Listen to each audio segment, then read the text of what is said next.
Hi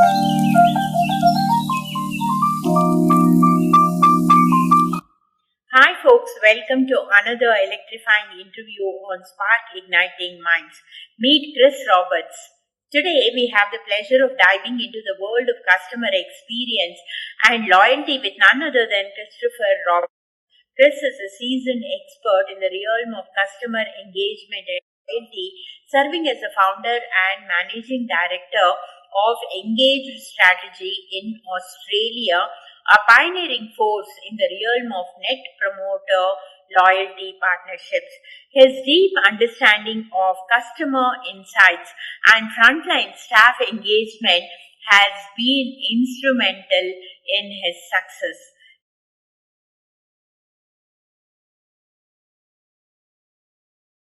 He is further evidenced by his recent publication, 10 Reasons Why CX NPS Programs Fail and Your Surefire Solutions to Succeed.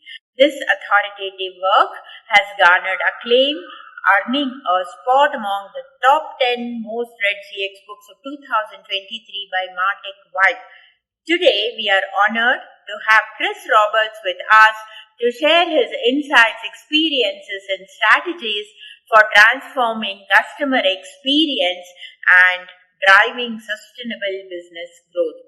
So without further ado, let's dive into the conversation and ignite our minds with Chris' expertise. Good evening, Chris. Welcome to Spark Igniting Minds. It's a pleasure to have you on our platform. Hi, Chris. My first question to you is, you have been the world's first net promoter and you have started a company called as Engage Strategy. And what is Engage Strategy all about? How did you start it? And what does Engage Strategy do? First of all, thank you for the opportunity to speak to your listeners. Yeah. So what inspired me to start Engage Strategy is probably I'll kind of cover that first and then you understand what Engage Strategy is all about.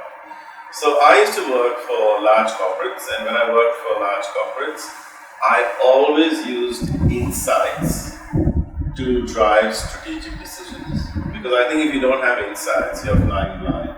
So I used to always do market research and so on and so forth before developing strategy. And what I found is a gap in the market, because market research companies are very good at analytics, they're very good at presenting the information, but they don't make recommendations. Because by nature they are analytical people, they're not business people, they're not operational people, and they don't have operational experience. And I thought, and I would go to them sometimes and say, look, that's a great presentation, what's your recommendation? And they would struggle, understandably. So then I thought there was a real gap in the market for an insights-based kind of strategic consultancy. So someone that gets insights, whether it's employee insights, whether it's customer insights, then identifies what the key pain points and drivers are, and then makes prioritized recommendations. But then helps organizations to embed some of these kind of strategies into the organization. So that's where I saw the gap. So then if you ask me, what does Engage Strategy do? I suppose stepping right back, our mission is very much around helping individuals and organizations unleash their full potential. Now, the question is, how do we do that? So the way we actually do that is we develop strategies, which could be customer strategies, employee engagement strategies, brand strategies. Once we develop these strategies, typically through like facilitated workshops with our clients, once we do that, then the next step is to say, okay, you've got your strategy, that's great, but how do you measure it? Because if you can't measure it, then you can't manage it. So then we measure it by, customer research, employee engagement surveys, brand surveys, etc. And then tell people, you're doing this really well, you're not doing this well. And then based on that, we make prioritized recommendations. The operative word is prioritize, because in this day and age, everyone is busy. Yeah. So even if there are 10 things wrong, if you go to a client and say, you need to do these 10 things, nothing will happen. So we normally give people like 2 to 3 things to focus on. And once we do those prioritized recommendations, then we help the organization implement some of these strategies. So that is what we do fundamentally. So step by step. Yeah. So basically, you are building strategies for brand, for customers, for all aspects of the business. So, while coming to this NPS or CX, as an advisor, I'm not deep into the corporate industry, though I have done an MBA. But I would like to know more about this CX and also about NPS. What is it? Sounds good. So CX is short form for customer experience. So what is your customer experience like? So let's just say as an example, you have a mobile phone, right? What's your experience like with the phone itself? Does it work properly, so on and so forth? Now if something goes wrong with the phone and you need to get it fixed, what's the experience like when you deal with the actual brand? So that is customer experience. That's quite simple. But customer experience is not just ringing up the contact center. It's your experience with the product, the service, end to end. Okay. So that's customer experience. That is relatively simple. What is NPS? NPS was introduced by Fred Reichel, and he wrote a Harvard Business Review article and then a book called The Ultimate Question. Now, NPS starts with a very fundamental question you can ask your customers, which is how likely are you to recommend X, Y, Z, right, to a friend, family member, or colleague on a scale of 0 to 10. Okay? Now, if someone gives you a 9 or 10, they're called promoters. If they give you a 0 to 6, they're called detractors. And if they give you a 7 and 8, they're called passives. Now, let me explain what each segment is because they're quite different. So, promoters are people who kind of recommend you to other people, they're very loyal. Now, if you sell 5 different products, promoters will buy all 5 as an example. Right? Passives think you're good, they just don't think you're great. Yeah. So, they're an interesting segment, and I'll show you how to leverage these segments. And when it comes to detractors, people who've given you 0 to 6, they typically have some issue. Okay.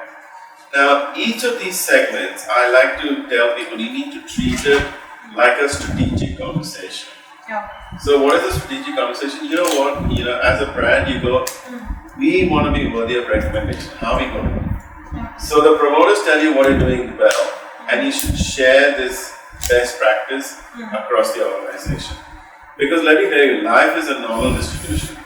If you have 100 sales reps, 10 to 20 will be very good, 10 to 20 will be very bad, rest will be in the middle. So if you understand what the good ones are doing and share best practice, the whole organization improves.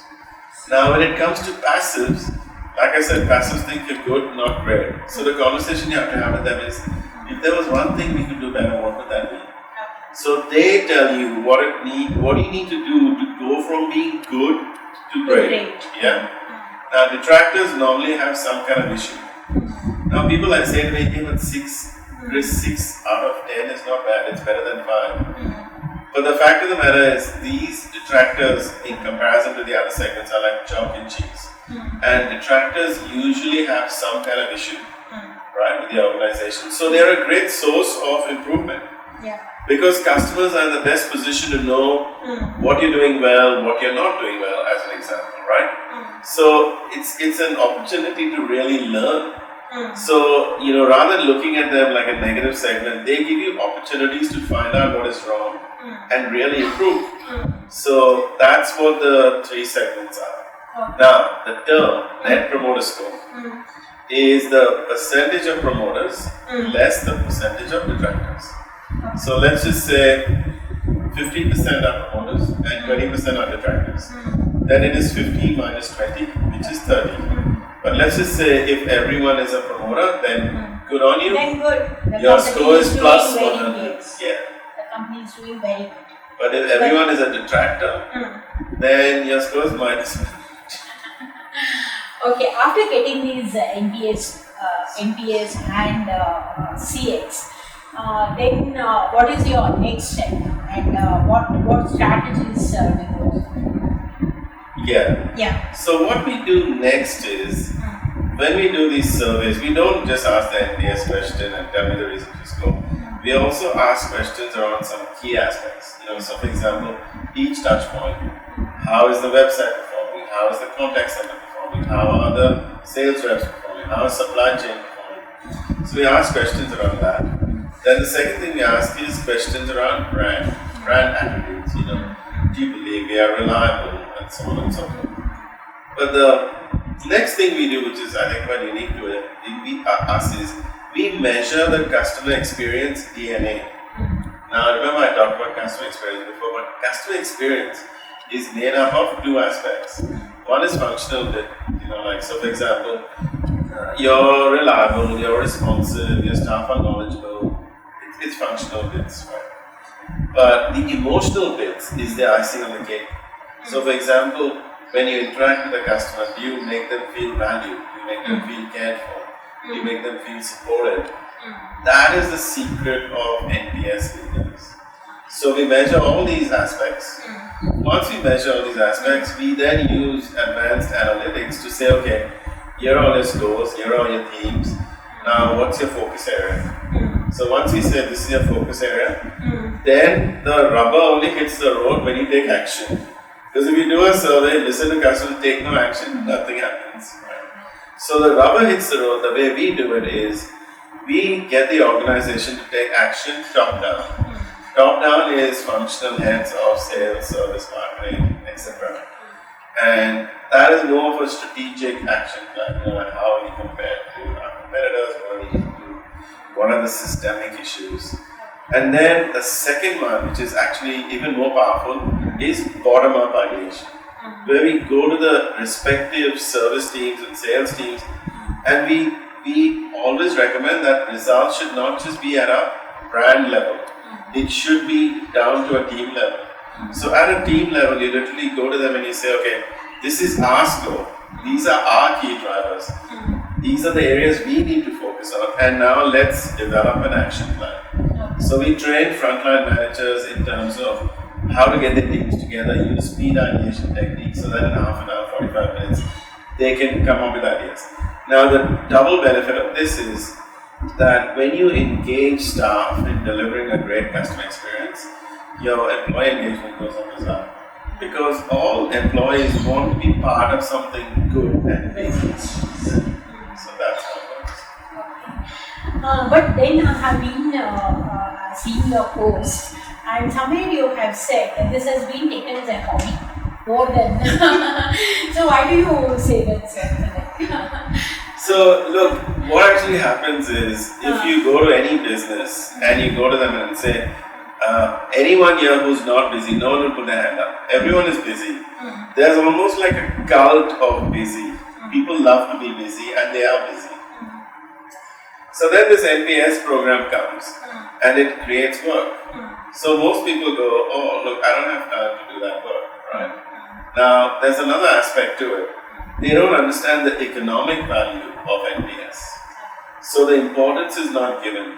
So it's almost like we need a score, we need to do customer surveys. So we'll do it and it sits on the sidelines as opposed to being core to the business. I'll tell you a story which I put in my book, 10 Reasons Why CX NPS Programs Fail, which is very interesting.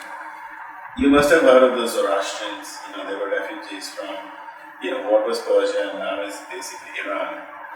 And they come over here to India, and I think they were on the banks of Saurashtra or Gujarat, I'm not 100%. Anyway, they come to the banks and they want to come into the kingdom, right? So they send a note to the king to say, can you please let us in? We are refugees.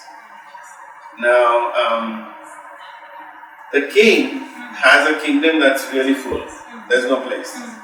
So the king goes to them and sends them an urn of milk filled to the brim.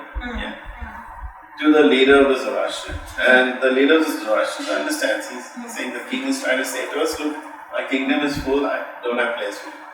So very gently. Okay, very subtly said. Yeah, exactly. By showing that milk to the brim that there is no place. There is no place. Exactly. So then what happens is the leader of the Zoroastrians very gently puts a teaspoon of sugar and stirs it. and sends it back to the king. So the king then tastes this milk and laughs. And he understands what they're trying to say. They're trying to say, I know your kingdom is full, but we will come and sweeten your kingdom. We will increase, we will better the fabric of what you do. So what happens with NPS is, we say to people, don't treat it like a hobby. Make it part of the organization's DNA. And rather than saying this is additional work, go to them and say, you're in sales, NPS can help you increase your sales. It can tell you which sales reps are performing well from a customer, which ones aren't. You want to increase your service and reduce complaints? We can help you do that. You go to supply chain and you say you have supply chain issues. We can identify exactly which part of supply chain is broken. You go to marketing and say, look, we can help you as well. So when you do that, when you become the sugar instead of more milk, then you can make it work. And the last thing is, people don't understand the economics. People don't understand that they're leaving money on the table. There's so much money to be made by being customer focused. And that's another issue. So coming to the leadership, you have spoken a lot on leadership. That's what I have seen. So, leadership, there are different corporate leadership styles.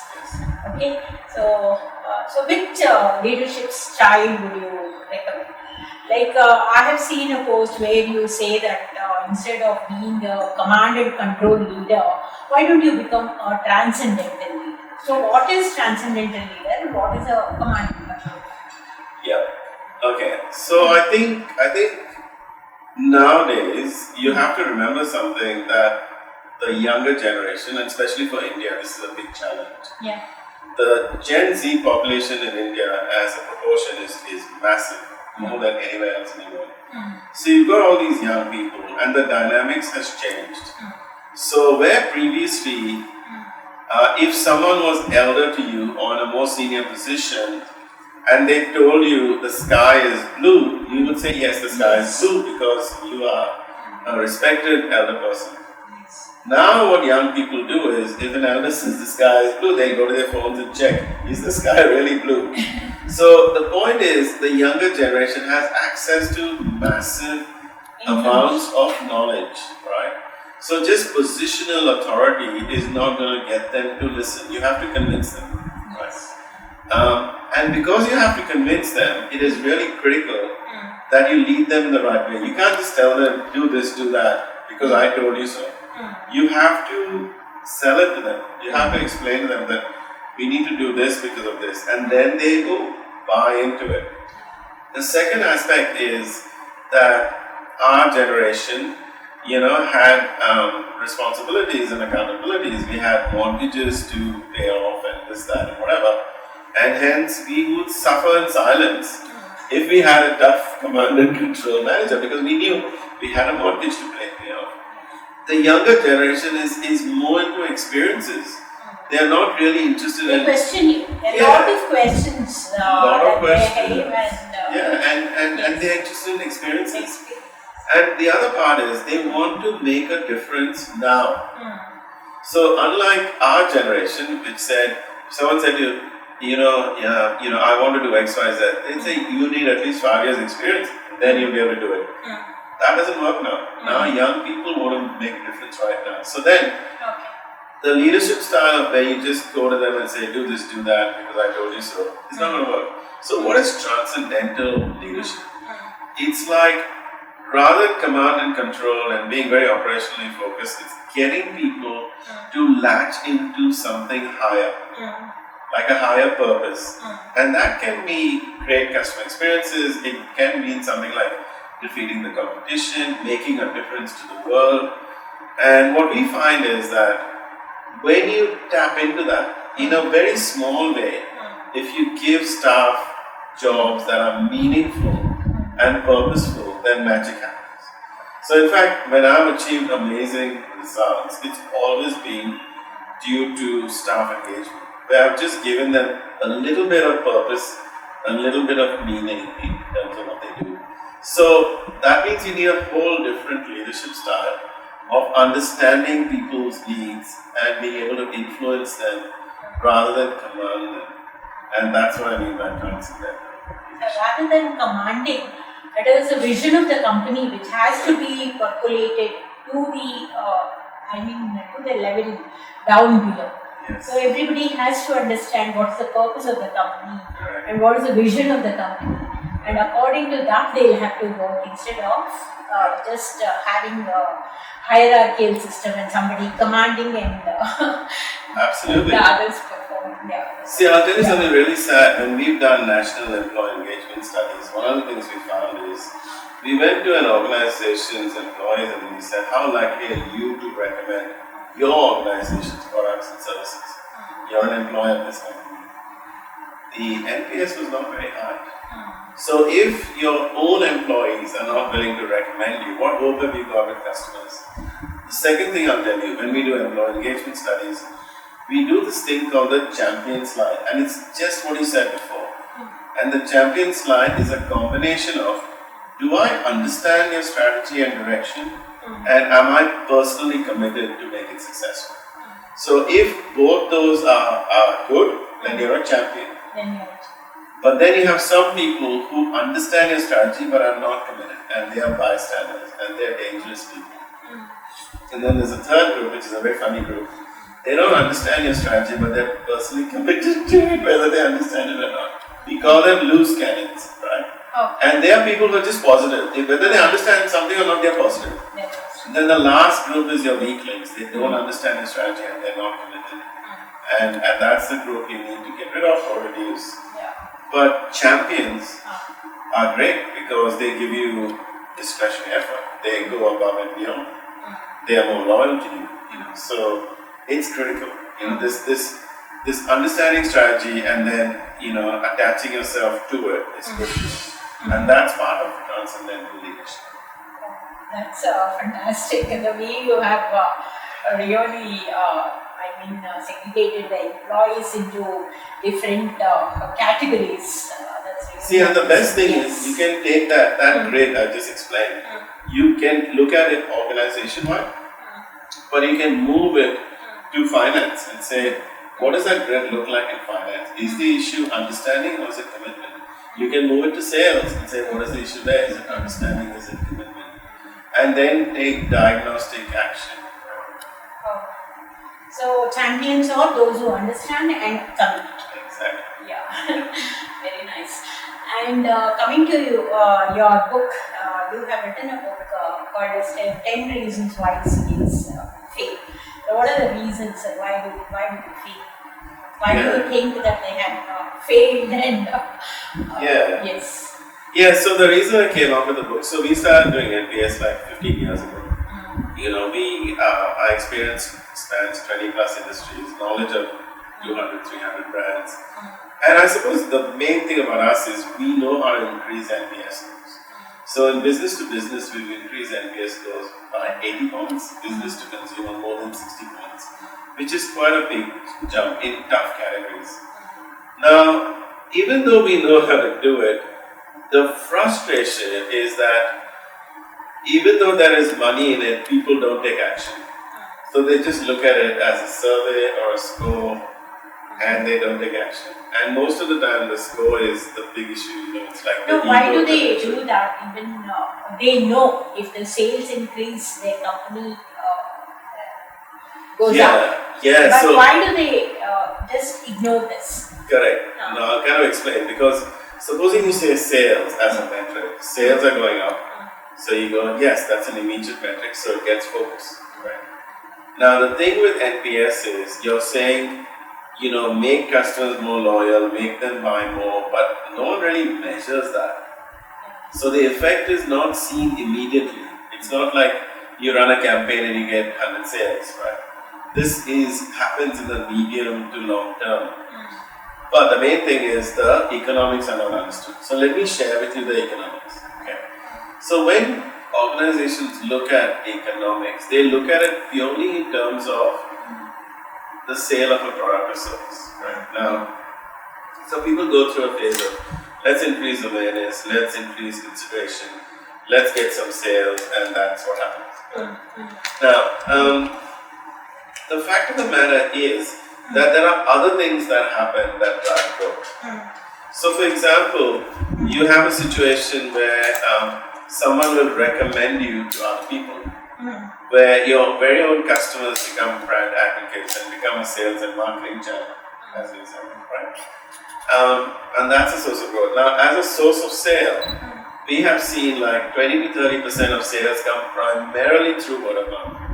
We have some clients where 50% of sales come from word of mouth. So word of mouth is a very powerful channel. But it's not tracked and measured. The second thing is, if someone is more loyal, they tend to buy more products from you. So supposing you have 5 products, A, B, C, D, F, and then the detractor might only buy one and not buy anything else. But a promoter might buy 4 or 5 products from you because they are engaged to you. Right? And then they complain less, so the cost is less as well. But when we've done studies for clients, what we found is a promoter is typically worth 2 times an average customer, even though they all buy the same thing. Why? Because they buy more, they are more loyal, and they recommend it to other people. Now, a passive is like an average customer, but a detractor is like -1 customer. Now, why are they -1 customer? Because they still buy the product. Pull the company down. They pull the company down by spreading negative word of mouth. So they stop sales, right? And that economics people don't understand and they don't track. I'll tell you something else, right? So in business to business, we have some clients that have the same, like one customer could buy from multiple suppliers. So let's just say you have cement suppliers. You can buy from supplier 1, 2, 3. What we found in those type of business to business things is that a 1 point NPS increase, remember it's a 200 point scale, 1 point NPS increase results in a 1.25 to 3% increase in share of wallet. So that is like revenue increases. So people don't know that. So when I show it to them, they go, "Oh wow, that's great." And you go, "Well, it makes common sense, right?" I mean, if I'm a promoter, if I love your brand, I love your product, yes, I'm going to buy more from you. It's common sense, but no one measures it. When you look at like stated loyalty, promoters are like 2.4 times more likely to be loyal than a detractor. Now, loyalty is a big growth driver. So if you look at it simplistically, let's just say you have a 90% retention rate. That means every year you lose 10%. Correct? So roughly your lifetime value for that cohort is 10 years. Let's just say you deliver bad experiences and you go from just 90% to 80%. The lifetime value of that cohort group of customers becomes 5 years. So loyalty as a growth driver is huge because it's like a leaking bucket, right? You can keep getting new sales, but if the bucket is leaking, you've got problems. Yes. But if you stop the leaks and you bring in growth, then you're laughing. But then you've got your traditional business line. You promote, you get sales, you have a sales rep. But the additional bit that drives growth, one is loyalty, one is word of mouth, one is share of wallet. Those are incremental things that no one thinks about. And that is why it's treated like a server or a score and nothing else. And the thing with the score is it's an ego-based thing. So why only score? Score doesn't give you the complete review of the customer. Correct. So why the score?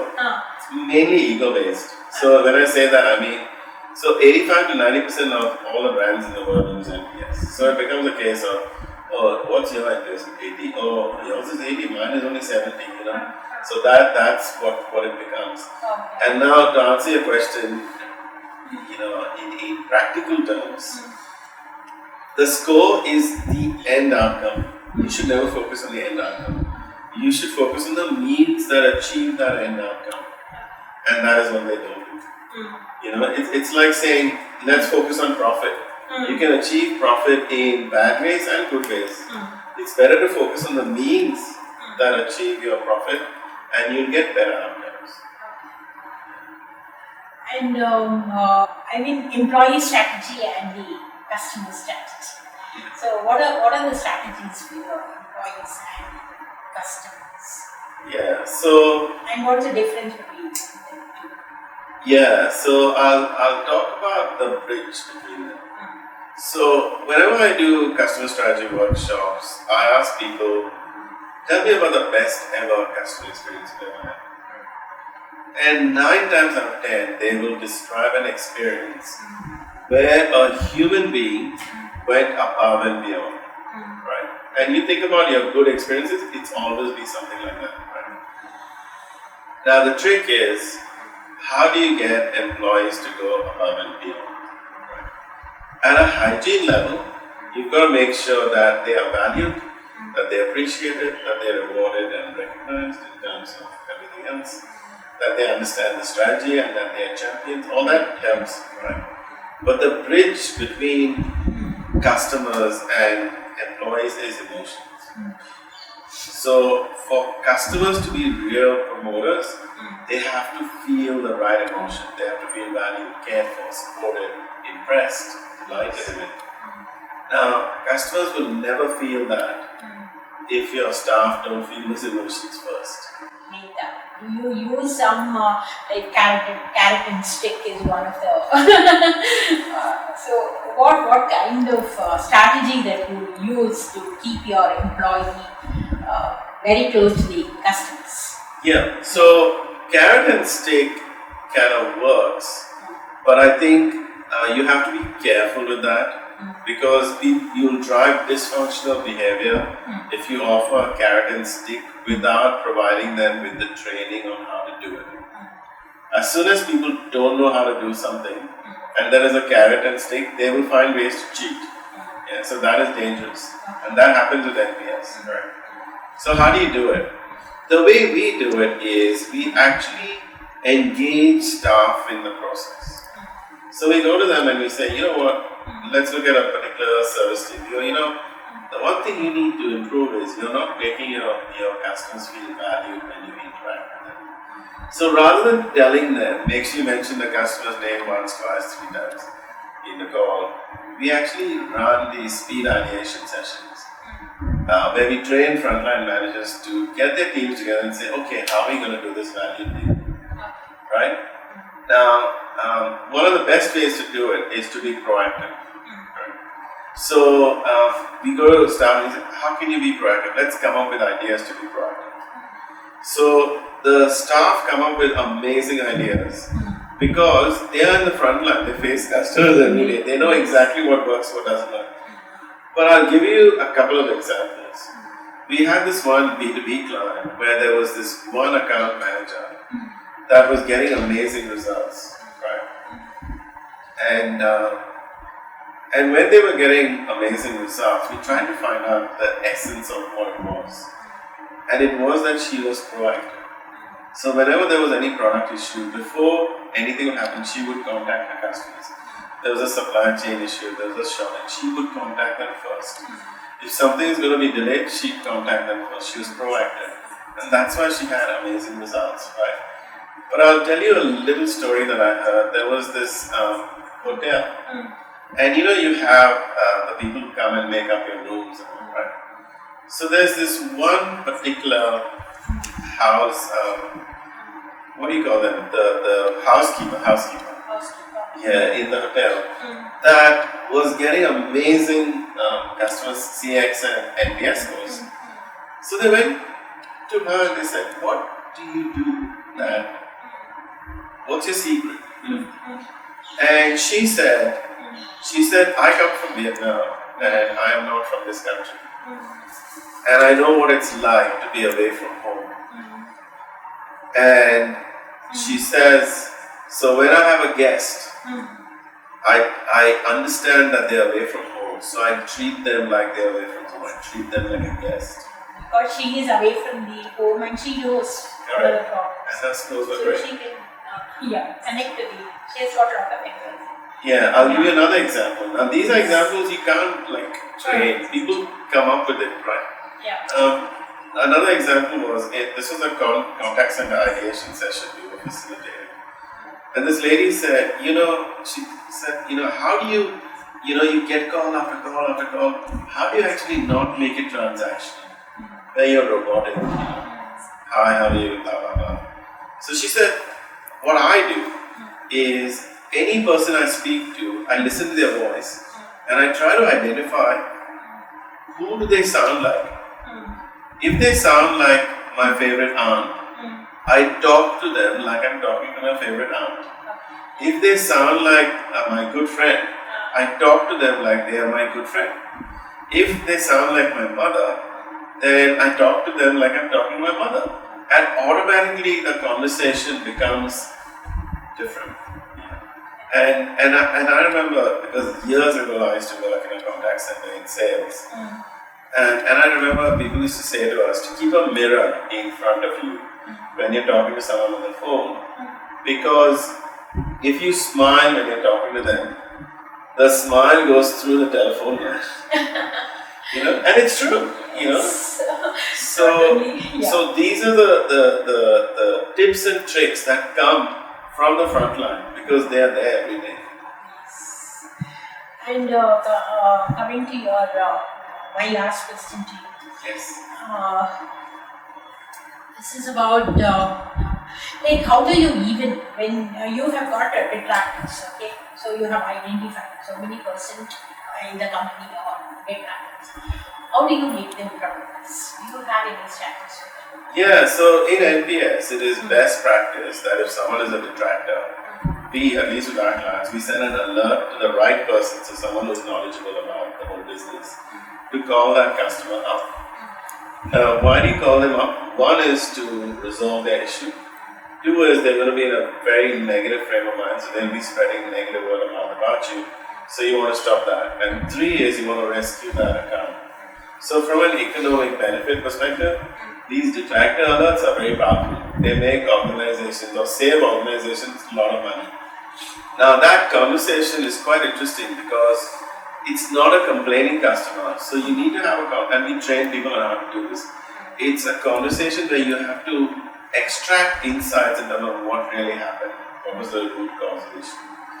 Now, how do you convert a detractor to a promoter? Strangely enough, when a customer is really unhappy, it's the best opportunity to create promoters. Why? If you take accountability and resolve the situation. So I've had experiences personally where I had a real issue, I'm really upset, and I'm upset with the brand. And then what happens is someone says, oh, hi, Chris. And I tell them what happened. Says, don't worry, we'll fix it. Then I have a sense of assurance. And then I have more respect and more trust in the brand. So, once you resolve the issues, they feel happy, satisfied. You take accountability and do it. Yeah. So sometimes what people do is they don't take accountability. So what I hear sometimes is, you ring someone, you have an issue, and that person will say, oh, I'm sorry, sir, that's our IT department. People don't like it if you blame someone else. They want you to take accountability, fix my issue. I don't want to know what your internal issues are. I want my issues fixed. And if you do that well, you create a promoter straight away. You have to have a very good customer care. Yeah, exactly. No, and you need to, it is a unique conversation. It's not like a complaining customer. So those people need to be trained. So with a lot of our clients, whoever's making detractor calls, we train them in terms of how to have that conversation. Sir, this has been a syllabus in New Zealand and Australia as well. So, and in India, is it not a part of the syllabus? How is India towards NPS? Yeah. So I think in India we have had some interactions with organizations, and I've done guest lectures at quite a few institutions now. I don't think it's part of the educational spectrum, but when it comes to organizations, I find that they have certification courses. Yeah, there are a few people, but I don't know how good they are, the veracity of some of them. So, but when it comes to organizations, I think Indian organizations take a very simplistic view to NPS.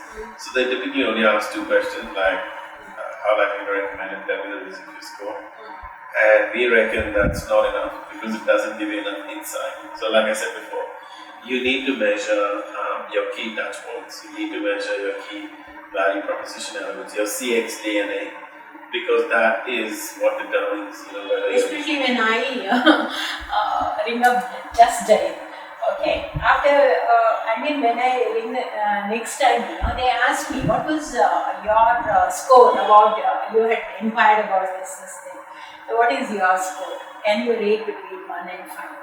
And I say no. It was not of any use to me. So so I didn't even go with it.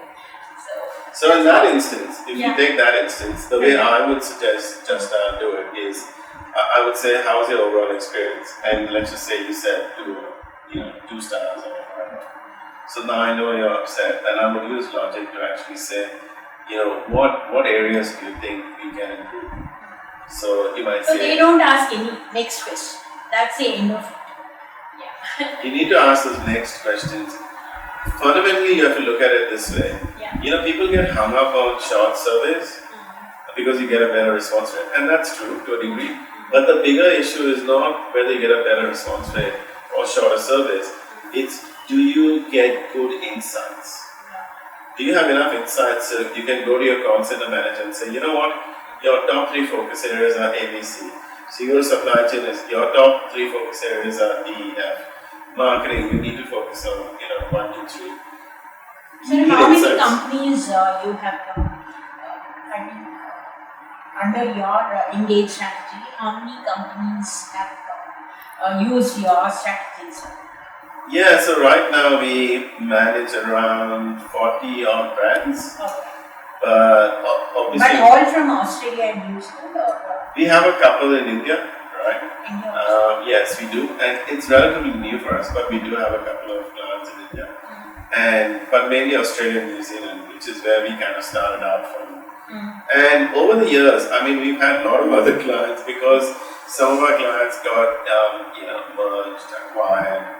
Some of our clients, unfortunately, with the pandemic shut down because the whole industry shut down. So we've had other clients as well. So what I can tell you, Pandemic was a great setback. oh yeah, massive. So the thing I can tell you is there are some organizations who think, NPS is easy to understand. People understand, oh yeah, if someone recommends, that means we'll get word of mouth, we'll get more sales, blah, blah, blah. But it's not easy to execute. Because when you talk about being easy to execute means wherever you are as an organization, you want to be worthy of recommendation. That's a big jump. And let me tell you something about promoters. Promoters, every touch point has to be good. Promoters are not people who say, you know what, the product is great, but the service is not that great. Or the product is great, the service is great, but the price is too high. For them, everything is good. Now, for everything to be good, what does that mean?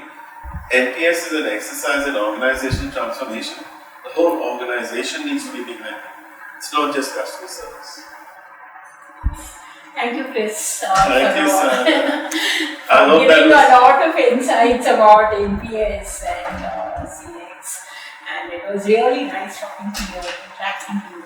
And you have got so much of experience. You have told so many your experiences you have shared with us. It's really nice. Thank you so much. Thank you so much for the opportunity. It was great talking to you. Yeah.